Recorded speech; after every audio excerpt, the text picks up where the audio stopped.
টানা ১ মাস ধরে ব্রাজিলের তারকা খেলোয়াড়রা একই সুরে যে কথা বলে গেছেন, সেটার কেন্দ্রে ব্যালন ডি'অর এবং ভিনিসিয়াস জুনিয়র।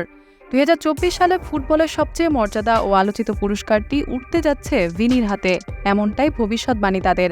ভবিষ্যৎবাণী বললে এক ধরনের অনিশ্চয়তা কিংবা দ্বিধা নিয়ে ঢিলছোড়াও বোঝায়, কিন্তু রোনালদো, রিভালদো, নেইমার, কাকারা, ভিনিসিয়াসের বেলায় বলেছেন আত্মবিশ্বাসের সঙ্গে, ফ্রান্স ম্যাগাজিন ও ওয়েফার যৌথ আয়োজনে দেওয়া পুরস্কার একমাত্র অধিকারী সে, এমন সুরেই। কিন্তু কাল নেভাদায় কোপা আমেরিকার কোয়ার্টার ফাইনাল থেকে ব্রাজিলের বিদায়ের পরও কি একই কথা কি তারা জোর গলায় বলতে পারবেন? সামনের এক সপ্তাহের মধ্যে শেষ হতে চলেছে দক্ষিণ আমেরিকার মহাদেশের সর্বোচ্চ প্রতিযোগিতা কোপা আমেরিকা। একই দিনে সমাপ্তি ঘটবে ইউরোপের সর্বোচ্চ প্রতিযোগিতা ইউরো চ্যাম্পিয়নশিপের। আন্তর্জাতিক ফুটবলে মৌসুমের সেরা দুটি টুর্নামেন্টের শেষ বেলায় ব্যালন ডি'অরের অঙ্কটা পাল্টে যাচ্ছে, সেটা টের পাচ্ছেন তারা।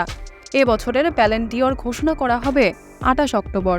তবে পুরস্কারের লড়াইয়ে যারা থাকবেন তাদের নিজেদের প্রমাণ করার সুযোগ শেষ হয়ে যাচ্ছে এই মাসেই। সাধারণত ব্যালন ডি'অরের বিবেচ্য সময় ১ বছর।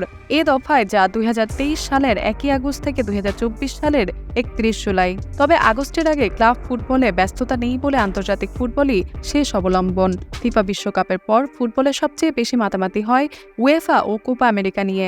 এ বছরের পুরস্কারে তাই দুটি টুর্নামেন্টেরই প্রভাব থাকবে ব্যাপকভাবে। আর ভোটারদের সিদ্ধান্ত গ্রহণে শেষের স্মৃতিই যে বড় অনুঘটক হয়ে উঠতে পারে, সে তো সহজেই অনুমেয়।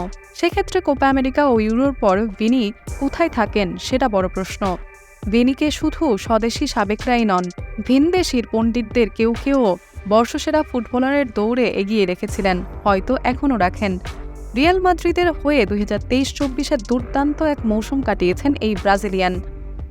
সব প্রতিযোগিতা মিলিয়ে খেলেছেন ৩৯ ম্যাচ, নিজে করেছেন ২৪ গোল, সতীর্থদের দিয়ে করিয়েছেন আরও ১১টি।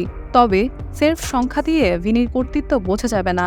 এই ২৪ গোলের ৩টি এসেছে স্প্যানিশ সুপার কাপের বার্সেলোনার বিপক্ষে, একটি এসেছে চ্যাম্পিয়ন্স লিগ ফাইনালে বরুসিয়া ডর্টমুন্ডের বিপক্ষে।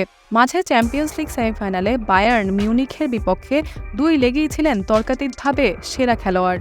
গোলমুখে একজন নিখাদ স্ট্রাইকার না থাকার পরও যে রিয়াল মাদ্রিদ চ্যাম্পিয়ন্স লিগ এবং লা লিগা জিতেছে, তার বড় অবদান ২৩ বছর বয়সী এই উইঙ্গারের। যে সব নির্বাচিত সাংবাদিক ব্যালন ডি'অরের জন্য ভোট দিয়ে থাকেন, তাদের ৩টি বিষয় বিবেচনায় নিতে হয়। বিবেচ্য সময়ে সংশ্লিষ্ট খেলোয়াড়ের পারফরম্যান্স, দলের সাফল্য এবং আচরণ ও ফেয়ার প্লে। প্রথম দুইটিতে এই মৌসুমে ভিনিই এগিয়ে, কিন্তু তৃতীয় মানদণ্ডে নেতিবাচক পয়েন্টই যুক্ত হতে পারে ভিনির নামে।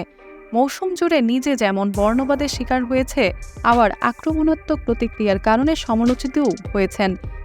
আর শেষ বেলায় তার দল ব্রাজিল যে কোপা আমেরিকা কোয়ার্টার ফাইনালেই টপকাতে পারেনি, তাতে ভিনির ব্যর্থতাও অন্যতম কারণ।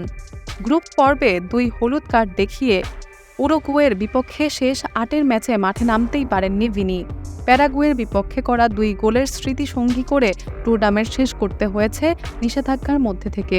ক্লাব পর্যায়ে সাফল্য বেশ এগিয়ে গেলেও জাতীয় দলের সঙ্গে মহাদেশি টুর্নামেন্টের ব্যর্থতা কিছুটা হলেও পিছিয়ে ফেলে দিচ্ছে ভিনিকে।